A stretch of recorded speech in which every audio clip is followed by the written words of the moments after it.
Dica número 1. Nasci em 1879. Dica número 2. Sou alemão.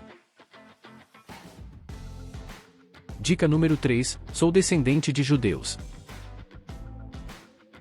Dica número 4. Morri em 1955.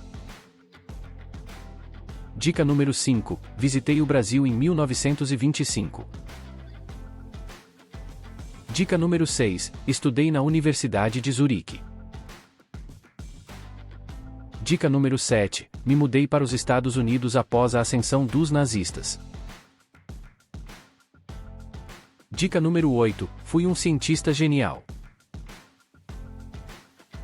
Dica número 9. Fui um físico teórico. Dica número 10. Ganhei o Prêmio Nobel da Física em 1921. Dica número 11. Contribui indiretamente para o desenvolvimento da bomba atômica. Dica número 12. Fui interpretado por Tom Conte no filme Oppenheimer. Dica número 13. Enviei uma carta ao presidente Roosevelt em 1939 alertando de que os nazistas poderiam estar desenvolvendo uma bomba atômica.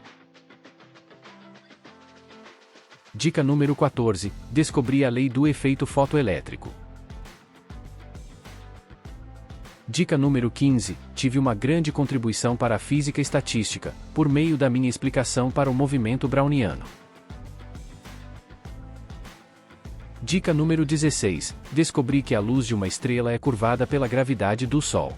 Essa descoberta foi confirmada durante um eclipse solar em 1919, quando observações astronômicas feitas por Arthur Eddington e sua equipe, em Sobral no Brasil, confirmaram que a luz de estrelas distantes era de fato desviada ao passar perto do Sol, conforme eu havia previsto. Dica número 17. Fui quem melhor expliquei o fenômeno da gravidade. Dica número 18. Formulei a teoria da relatividade. Dica número 19. A energia de um objeto é igual à sua massa multiplicada pela velocidade da luz ao quadrado. Dica número 20. Eu era simpático ao socialismo democrático, o que mostra que não é porque uma pessoa é um gênio em uma determinada área do conhecimento que ela entende de economia ou de política.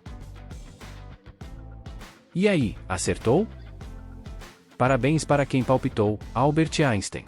Einstein foi um dos maiores cientistas de todos os tempos.